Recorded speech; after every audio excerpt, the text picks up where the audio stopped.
We can be dream makers, nurturing, compassionate. Nosotros podemos ser más unidos. We can be anything.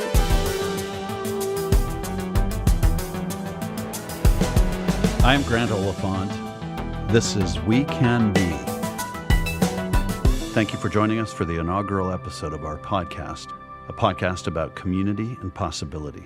On We Can Be, we will hear leaders working in and around social change tell their story. Some you may have heard of, and some will be new to you, but all have stories about how they came to believe that together we can be a stronger neighborhood, city, state, country, and world. Today we speak with Nick Grimes, a post-9/11 veteran who served 2 tours in Afghanistan. Founding fathers, flawed men, brilliant men though, and the most profound thing I think they ever wrote is in order to form a more perfect union, right? Like it was never in order to form a perfect union. And those words are eternal, right? A more perfect, we always should strive to form a more perfect union. Like we're never gonna get to perfect, but as former President Obama recently said, like better is always better. That moved me unbelievably. Like, and it's such a simple concept, but better is always better. I love that. Better is always better. That's the work. There's been much written about the struggles that post-9/11 veterans are having with reintegration into civilian society.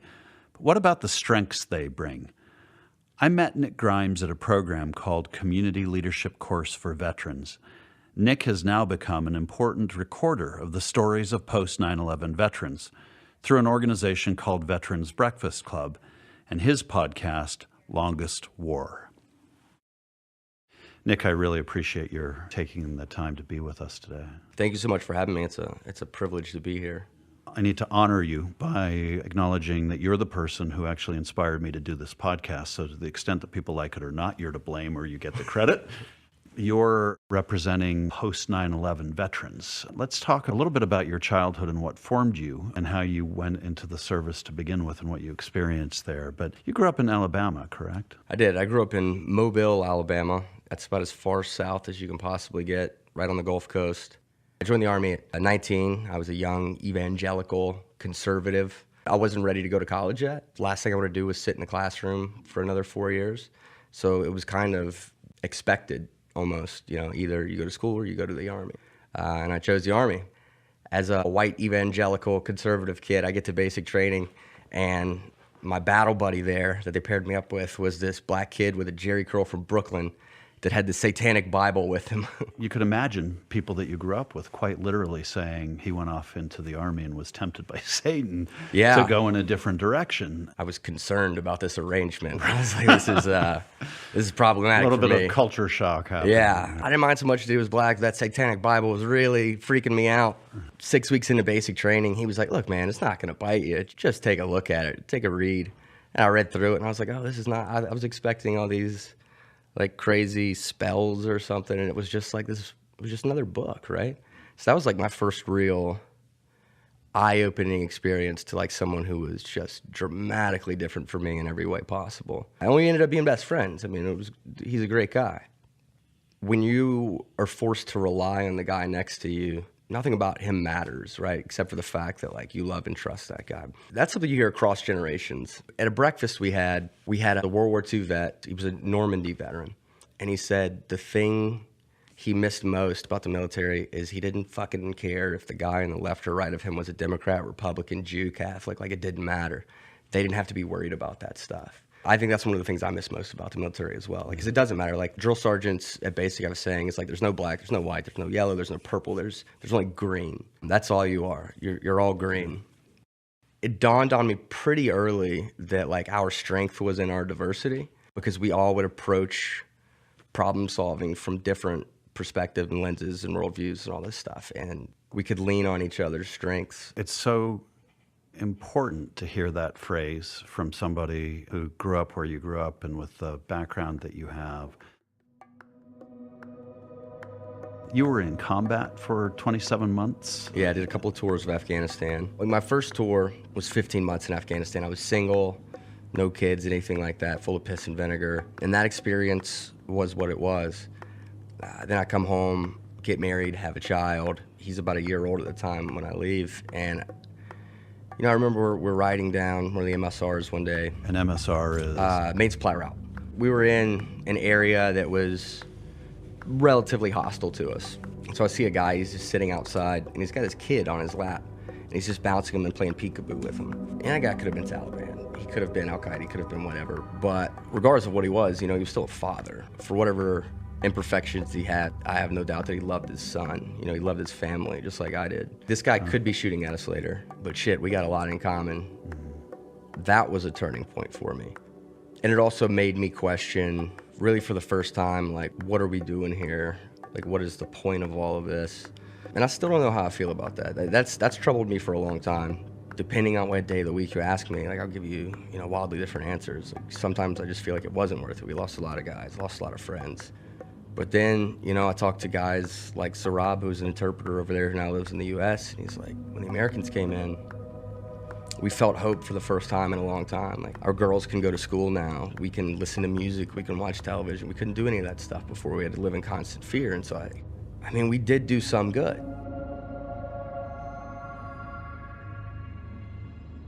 What we read in the media is the stories of the hardship of combat, the trauma of the experience, the trauma of the return. And what's fascinating to me is you're talking about the human story.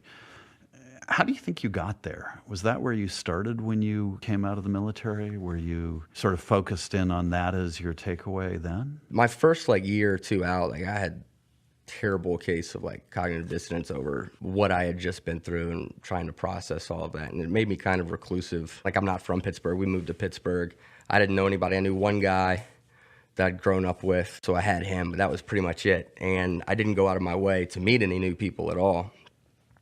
And it wasn't until 2013, Megan Andros, the program officer here at the Heinz Endowments, my wife met her. They became close.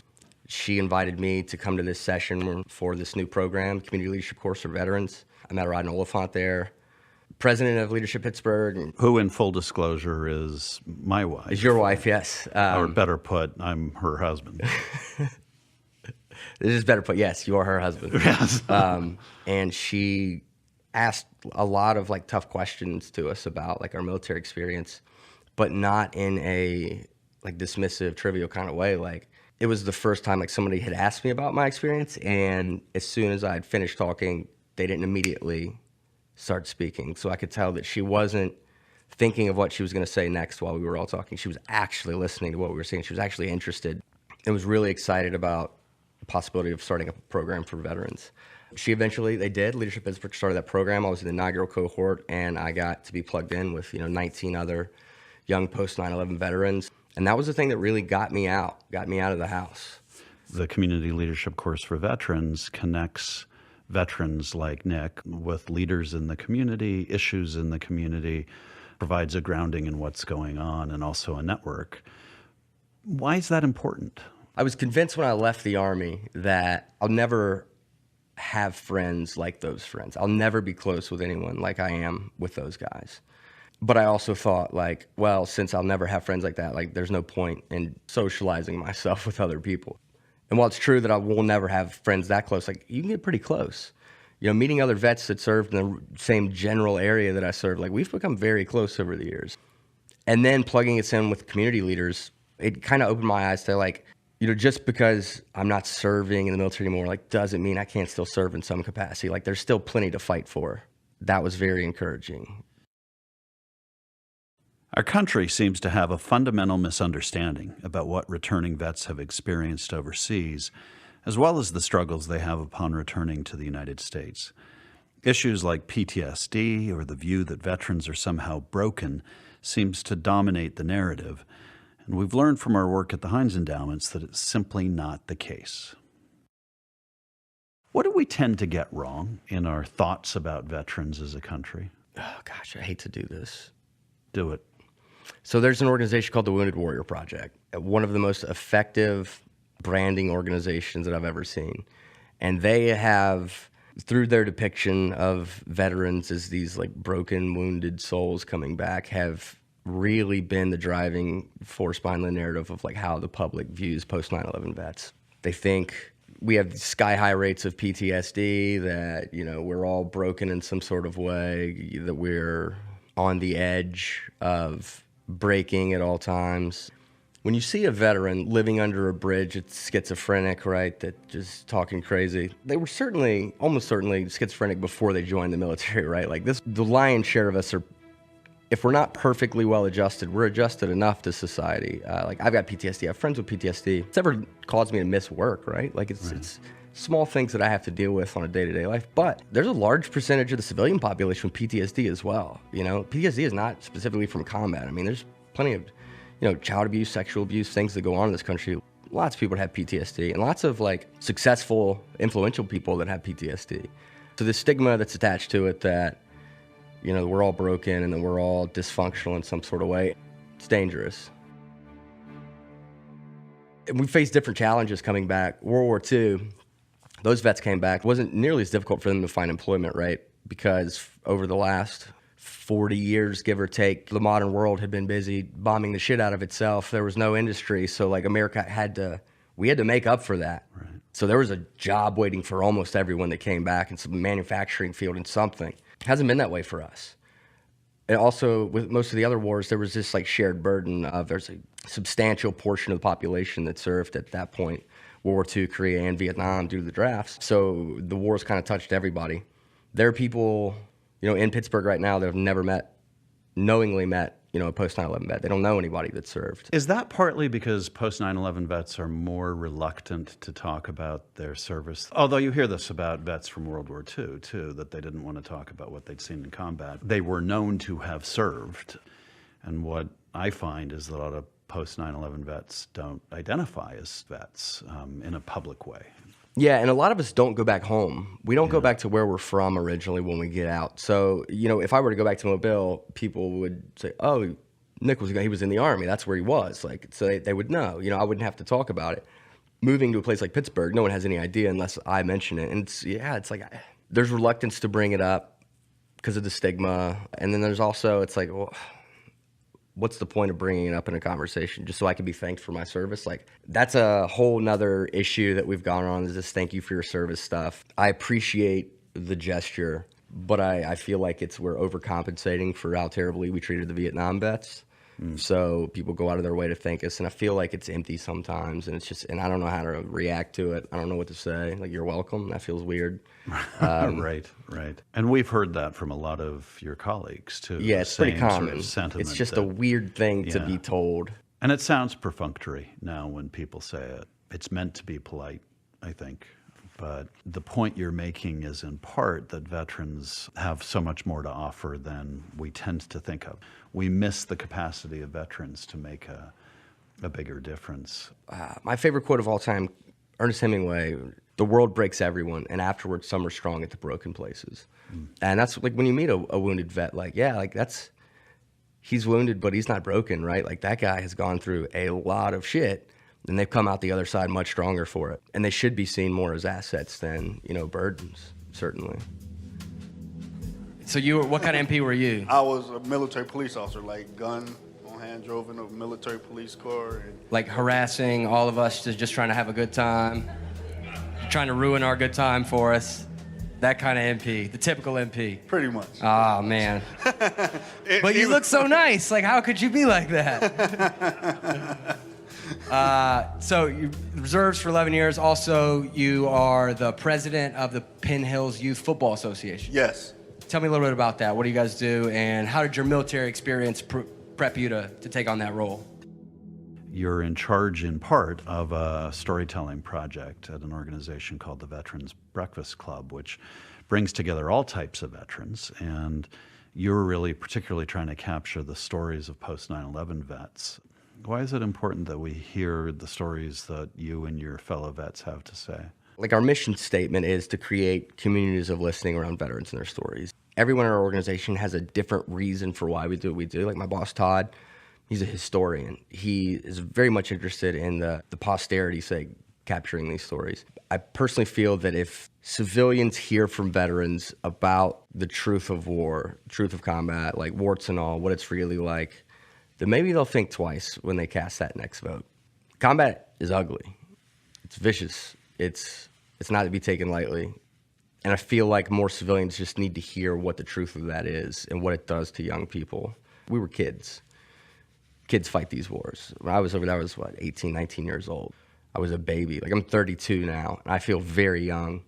And thinking about that being a decade ago, like, kind of scares the shit out of me of, like, if I'm this young now, like, how young was I back then? How responsible was I back then? So I think it's really important for civilians to hear these stories, just so they know. And also so they know that we're not all broken. We've gone through all these relatively traumatic experiences, but like I said, we've come out the other side stronger, and a lot of us are really involved on a per capita basis, like more so than the civilian population, like in community work after we get out. There's organizations like the Mission Continues, No One Left Behind, that do a lot of really great work in underserved communities, and it's, these are led by veterans. Veterans go into these communities that a lot of people are afraid of for whatever reason. Here in Pittsburgh, Homewood, I don't know how many times I've heard people like, oh, you don't want to go to Homewood, Homewood's dangerous. I'm like, well, is it Fallujah? Is it Kandahar? Like, how many rocket-propelled grenades do they have in Homewood? None? All right, well, I feel relatively safe there. Veterans, we go out in these communities, and they welcome us with open arms because we're people showing up without an agenda. Like, I've got nothing to gain by going out there. I mean, I do. Personally, I have the sense of belonging, a sense of purpose, a sense of continuing to serve, but I'm not there to take anything from anyone. I'm there to give to the community. Why is that idea of continuing to serve so important to veterans? And some could argue that you've done your part, and you would be, I think, perfectly entitled to sit back and say, okay, I've done my bit. But why is it so important? I feel like it's probably for the same reason that young people that get involved in the nonprofit sector tend to stay in the nonprofit sector. When you're a part of this thing that's bigger than you, that you really find to be meaningful and impactful in some sort of way, it's hard to envision yourself going to work, as some venture capitalist, right? I don't see myself being happy if I were to go work at a bank. I don't think I could ever do that. So I have to do something that I feel like I'm contributing something back to society. And there's also this idea of kind of balancing the ledger too a bit, because there were some things in Afghanistan and Iraq that we have done that, like, war's ugly and messy and things happen sometimes. For some of us, there's this idea of kind of, balancing that out with doing more good back home. And we want to show people, I didn't fight for you, right? Mm-hmm. I didn't fight for president of BNY or whatever. Like, I fought for everybody, right? I fought for you just as much as, like, the kids in Homewood. You know what I mean? Like, that's, like, these are my people. Like, we're Americans. We're all on the same team. And we want to make our team as strong and as good as possible. I'm so inspired to hear Nick talk about unity and bringing people together, especially considering how divided we as a nation seem to be right now. That divisiveness seems to have spread across all aspects of our society and culture. Take Colin Kaepernick and his decision to kneel during the national anthem in protest of police treatment of the African American community, and how political partisans have tried to use that issue to further divide us along racial and service lines. It is my contention, and I could be wrong, that Colin Kaepernick does not understand the big picture of his country. Here's the problem with Kaepernick. When you put yourself in a position to criticize and disrespect, which is exactly what he did, the national anthem and your flag on 9/11, on that day, then you better have a pretty damn good reason why you're doing it. But to impose your negative view, your unpatriotic view, in my opinion, on the fans, the company that they work for, the 49ers or any other team, has the absolute right to say you cannot do that. Part of what makes this country special is we respect people's rights to have a different opinion. And the test of our fidelity to our Constitution, to freedom of speech, is not when it's easy, but when it's hard. But that's what freedom means in this country. I do hope that anybody who's trying to express any political view of any sort understands that they do so under the blanket of protection of our men and women in uniform, and that appreciation of that sacrifice is never lost.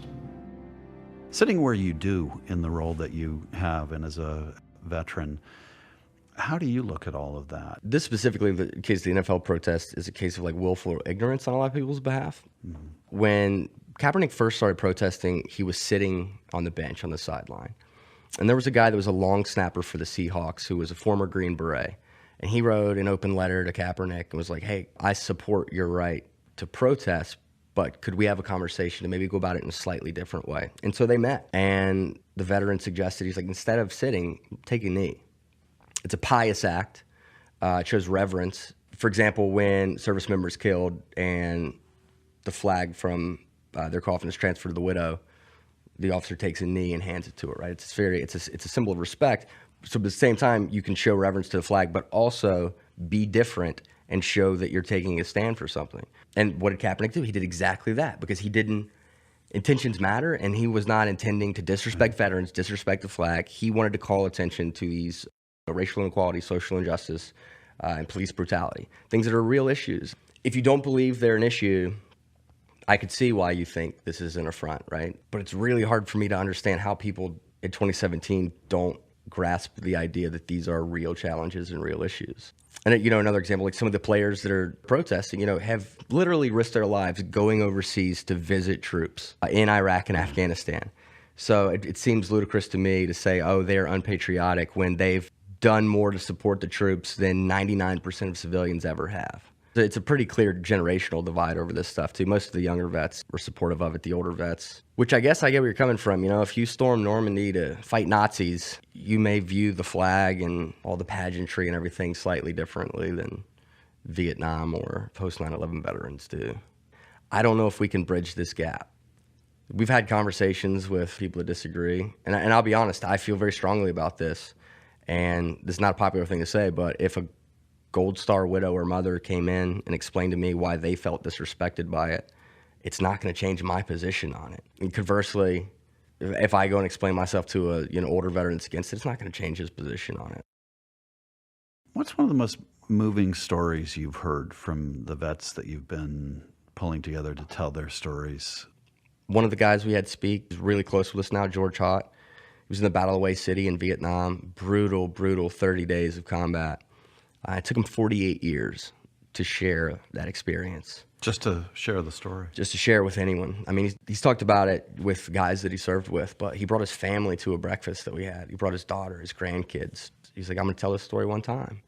And he told it, and it was so therapeutic for him that he's told it, I don't know, probably 24 times since then. Oh. The way that the older veterans have kind of supported us, young veterans.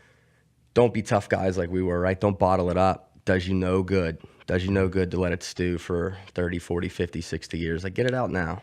So it's encouraging me that there's so many young men and women of our generation that are talking about their experiences openly, that hopefully we can avoid some of the pitfalls that the older generations ended up dealing with as they got a little bit older. I think of the work you're doing as a source of hope, because I think it always matters when people tell their stories. When you get up in the morning every day and go to work and have a sense of, I am continuing my mission, what gives you hope in that mission? That's such a tough question. Like, everything about it. I just love what I do so much. So anytime a veteran shares their story, regardless of what generation they are, every other veteran in the room, regardless of what generation they are, understands their own experience a little bit more. Some truth previously that they weren't aware of is kind of revealed to them. And the fact that we get to do that 60 times a year, it's special. And the range of the stories, they're funny, they're sad, they're horrifying, they're uplifting, like they run the gamut. And just seeing like that we've all, for the most part, pulled through it and made it through the other side relatively sane and in one piece. I mean, that's hopeful. I don't know, there's so much that I love about it. I want to wrap up, but before I do, is there anything you want to add? Yeah, if you're a young veteran listening to this outside of the Pittsburgh area and you're unsure of what your path is, Pittsburgh is the place to be for young post 9/11 vets. We've got the most robust post 9/11 community of anywhere really in the country. Tons of opportunities here. There's a great network support. We have great organizations that do great work with vets, and we could always use more. Dang, that's great. Yeah. That's an excellent ad for the region. Yeah, and I'll tell a very, very quick story about that. Since I left Alabama when I was 19 and joined the Army, I didn't feel like I was home anywhere. And 2 years ago, we were coming back from Christmas from my wife's house in Nashville, and we get close to Washington, PA, and I felt myself thinking all right, we're almost home. Anytime when we were stationed at Fort Campbell or Fort Drum, I never felt like, oh, I'm almost home. I just felt like, oh, I'm almost at the place where we reside right now. Pittsburgh feels like home to me. There is nowhere else I would rather be in the world than Pittsburgh right now. It's got everything in the world going for it right now. The people are great. The weather, not so great on cold, but other than that, yeah, I love it. Nick's reintegration, as with many other veterans, was challenging. When I first met Nick, he really didn't talk much. In fact, he seemed angry and distant. What I've watched happen with Nick as he became connected with the community and found his own voice is that he's awakened into a man who is actively helping his fellow veterans find their voices and tell their stories, and making from that a personal mission to rebuild community and knit this place we call America back together again. It has been an honor to watch and to be a party to.